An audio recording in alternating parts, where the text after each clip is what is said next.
Teresa McGallicher from the Miracles Tribe.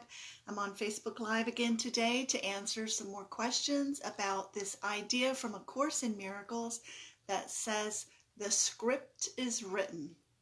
It's very confusing for those of us who are raised to believe that we have free will and that we can choose our destiny. And it can be quite discouraging to hear that everything has already been planned out and we have no options and we have no choices. So if you can look at it that way and it brings you comfort, that's fine. That's a very common belief in, for example, the Muslim world, where they say, mashallah, whatever God wills is what's going to happen and I have no control over it. Or inshallah, if God wills it, it will happen and we just have to accept our fate. But for those of us who were raised in the West and largely Christian, that can seem like a very depressing idea because we want to have control. The ego wants to have control. The ego wants to be in charge. The ego wants to decide what is going to happen. And a lot of A Course in Miracles is about bringing us to this place of seeing that the ego has no power. So it can decide all that it wants, but it really doesn't make any difference because every decision that the ego decides for always leads to suffering or some loss of peace. So then it becomes about surrender and acceptance. And many of us were led to A Course in Miracles through 12-step programs where the very first step is recognizing that our lives have become unmanageable and that we need help from a higher power. So the trick is to realize that this higher power is benevolent. This higher power wants the best for us. So getting back to Workbook Lesson 158, where the script is written is given as a concept for us, it is in the context of time is not linear. All of us believe that time is linear. We're all told and taught that we're born at a certain point in time, that we have this lifespan that goes along and involves growth and aging, and then we get to another point on the timeline that involves death. But that's not actually how time works. The ego mind sees it this way, but in reality, it's a holistic thing going on. The past, the present, the future, they're all happening at once. It's a multi-dimensional thing that the ego mind can never wrap its mind around. So what it says in Workbook Lesson 158 is that everything that seems to be happening here has already happened, and we are just mentally reviewing it. We're actually kind of like watching a movie that was already filmed, that was already put in the can, and we're just sort of sitting here watching it happen, but we're believing that it's really happening right now. Just like when you go to the movies and you watch a movie, it can seem very real. You can get so caught up in the story that you forget that you're sitting in a theater, right? That's what's happened to all of us. We've come into this theater of the earth plane. Our souls came into bodies, or however you want to look at it, and we suddenly forgot that we made this choice. We made this decision to be here for this experience, and we get caught up in thinking the body is who we are, that this is our identity, and that this is all that there is to us. And that is why the Course says that the body is a limiting device, because you are so much more than just a body. Your spirit is this expansive identity with infinite potential. And we limit ourselves and we think, oh, I can only do the things that will work in the timeline and that I can do with the physical body.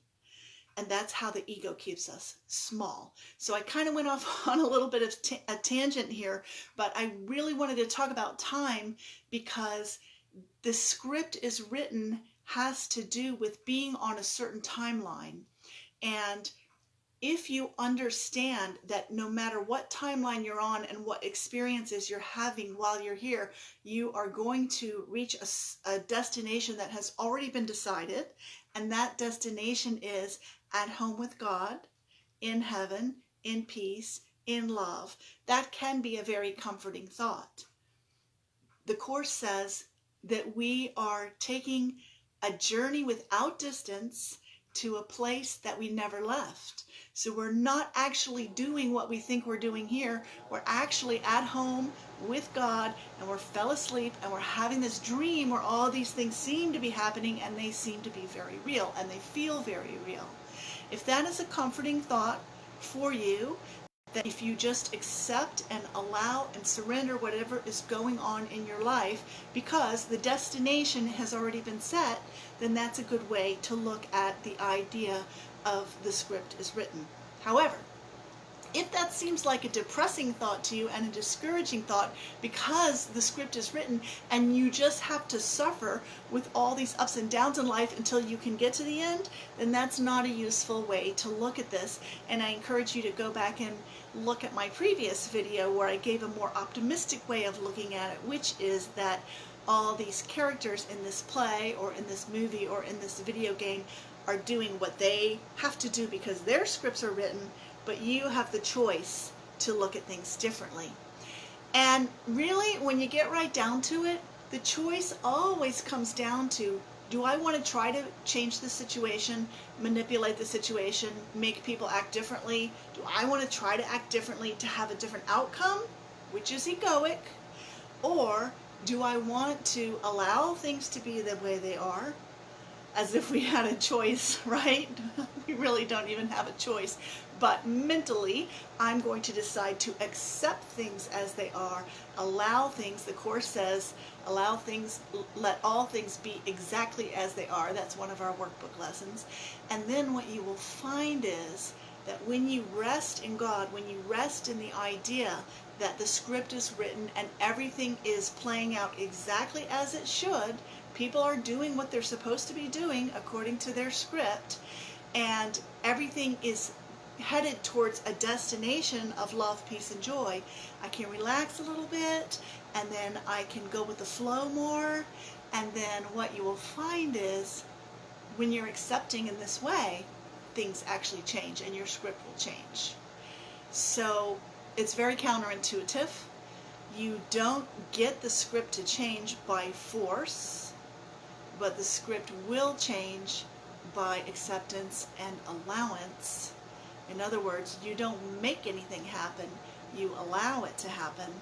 And then you may have been on this script that involved a lot of struggle and trouble and difficulty, and your allowance actually allows you to switch to a different unit. It's like you're walking out of one movie theater and into a different movie theater with a different movie, and then you're on a different script where the story is more fun, more exciting, more interesting, more enjoyable.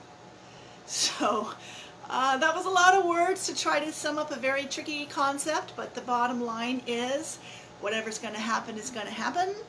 Wasting your energy and your breath trying to change reality and change other people is not a good use of your time and your energy, because the script is written. And when you are accepting, allowing, and go with the flow, you will find that the script is working in your favor instead of against you. Hope that makes sense. Thanks for joining me. It's great to see you on here. Have a good one.